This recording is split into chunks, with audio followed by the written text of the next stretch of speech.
how can I learn like a child? And that might seem a little strange, contradictory, right? Like, why should I learn like a child? I should learn like an adult. But the thing is that children are really good at learning languages. In fact, they can actually learn multiple languages simultaneously, and they learn those languages very quickly.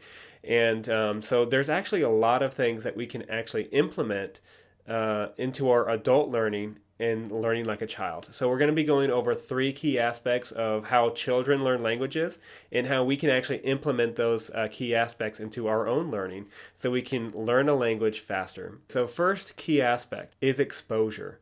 And so this is something that children, they don't have to try hard to expose themselves to the language. It's something that they're exposed to every day. And we've talked about this as well as far as getting something daily. And the power of exposure can actually really be underestimated. And so I'm going to briefly talk to you about the Hart-Risley study. And the Hart-Risley study was conducted in 1999, and it has been coined the 30 million word gap study. This really gave us a better understanding as far as how much language a child was exposed to, and correlating that data to how much their vocabularies increased compared to that exposure. And they typed it out, they coded it, and they analyzed it, and they had 30,000 pages of transcripts. So this was a really huge study that they ended up doing. And the really interesting aspect of this is what their vocabularies were at 3 years old, 36 months. And the correlation is the ones that had the larger vocabularies were the ones that were exposed to more language. And it was a lot of exposure. And so in some instances, on the lower spectrum, the kids were exposed to about 15 million words during that period. Compared to the children with the larger vocabularies, they were exposed to 45 million words. And so there is a direct correlation between the amount of a language that we're exposed to how much language we can actually produce. And so this can be a really powerful thing to unlock for us as adult learners, because we tend to want to study a language, and we want to, focus on vocabulary and then memorizing that vocabulary. But really, that can be actually a kind of a slow process. And the quicker process is to actually expose ourselves to mountains of content. And the more we actually expose ourselves, the more data our brain has to kind of process and categorize and help us make sense of the language. And so this is what polyglots have in common. And we talked a little bit about that in the previous unit. And that's something that they mostly all have in common, is they expose themselves to mountains of content on a daily basis. And so the more consistent we can be with that, and the more content that we can expose ourselves to, the faster we're going to learn that language. So key aspect number one that we can take away from children: expose ourselves to the language as much as possible. So the second key aspect is actually using what they know. And so children are, experts at this, because, they're not worried about making mistakes. They're not self-conscious. They just use what they know, and, there's no fear in it. And so that is definitely something that we can learn as adults, or something that we can incorporate, that the way children learn language, into our own learning. And if we're really nervous and worried about making mistakes and self-conscious of the way people are looking, and the fear of other people's opinions and all of that stuff, it can really hinder our progress, because if we're going to learn and use the language, we need to use the language. And so we see this in children all the time. So as young as maybe 12 months old, and they only have a vocabulary of a few dozen words, they use what they know to get what they want, right? If they're hungry for an apple, they say apple. If they, milk, apple, banana, hungry, please. And so there are these one-word sentences. And as that child grows up, maybe now they're 2 years old, and their vocabulary is getting bigger. And now those sentences turn into 2 or 3 word sentences. I'm hungry now, or need potty. And, they're not grammatically correct, or they're not perfect by any means. But they're using what they know to kind of get their point across. And that is one big key aspect that we as adult learners can really incorporate, and can really help us expedite the entire learning process. And so using what we know, and regardless of how limited our vocabulary is, And if we're new to the language, we are nervous. We don't have enough vocabulary to speak our mind or communicate what we want, but that shouldn't limit us. And if we are afraid to use the language and we never use it, then it's going to be really tough to get to the point of fluency and to be able to get to the point where you can just clearly communicate what you want to. And so the second key aspect of what we can learn from children is to be more confident and worry less about what other people think and just use what we know to get our point across. The third key aspect of what we can incorporate from the way children learn languages into how we can learn a language as an adult, and that's accepting feedback. And we touched a little bit on this before when we talked about a language parent.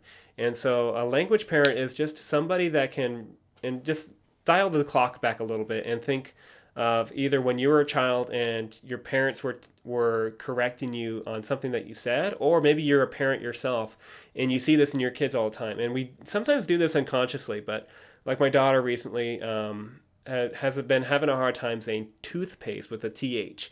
She would say tooth with a F. And so we would model that language for her. And she says, "Oh, Daddy, I want some toothpaste."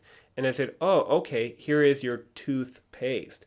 And you don't necessarily have to say, no, you don't say toothpaste, you say toothpaste. You don't have to, be condescending or give direct feedback, but sometimes you just need to model the correct language. And what we can learn from children as far as the way they accept that feedback is sometimes it's unconsciously, or not unconsciously like they're not awake, but subconsciously to where they're just, okay, that's how it's done, then that's how I'll do it. And we as adults tend to be a little apprehensive and a little sensitive to critiques or feedback, and sometimes it's the way it's given. And that's something to be aware of as well, is sometimes that feedback can be malicious, and if it is, then that's something that we need to be aware of and take that with a grain of salt. If somebody is angry and being malicious and mean, we don't have to take that feedback that way. So what we really want to do is we want to find a language parent that can give us that feedback in a kind way and that can model the language correctly for us and not correct every little mistake that we make. And when we do receive that feedback, we want to be like a child, and we want to be able to be accepting, be humble, and take that feedback, and it's going to really help us make that progress. Yeah, and be accepting even if it's repetitive. And that might be something that can be a challenge, because let's say there's just one sign that is really ingrained in us and we've been signing it that way for a couple years, and people keep giving us that feedback and saying, it's actually this way. And so we want to make sure that when we do receive that feedback, even if it's multiple times, to be humble and try to accept it, and don't be too sensitive, and be as accepting of that feedback as possible. And of course, we're looking at constructive, positive feedback. And at some point, we receive a lot of constructive feedback, or sometimes we don't receive enough feedback. I was working with one person, and they're like, I haven't gotten feedback in years. And so, finding somebody that can be a mentor, or finding somebody that can be a language parent, that is understanding, that is working to help you, and is there to provide you that positive and upbuilding feedback is really important. And if you haven't found somebody like that yet, then I would highly encourage you to do so. And that could be a tutor, that could be a friend, that could be maybe a deaf one at a school, or whomever you can find that is of a higher level than you, that is patient, that is kind, that can give you that constructive and accurate feedback. That can go a long ways. Okay, so I forgot to mention one more thing that has to do with learning a language like a child. And you may have picked up on this theme, or you may not have. So the first key aspect was expose yourself to as much of the language as possible. The second one was use what you know. And the third one was get feedback from somebody. And, this is kind of a reoccurring theme. Exposure, comprehensible input. Use what you know, comprehensible output. Feedback, and getting that feedback can really expedite the entire learning process. And it's really important that and that's something that children do. They have that, they're exposed to that comprehensible input, and they use that comprehensible output, and they're getting that feedback from the parents. And so if we can figure out a way to accomplish all three of those as an adult learner, then we're going to really learn a language quickly. And just to give you a quick idea of how quickly that process can be, a child from 12 months old to 6 years old in a 5-year period, their language on average is 14,000 words that they can use expressively. Their understanding is double that, 28,000 words that they can receptively understand. And that is huge. We've talked about high frequency language, and if we're learning the words of high frequency, it doesn't actually take a lot to be fluent, or to at least be comfortable in using the language. And so in some cases that could be as little as 1 or 2 or 3,000 words.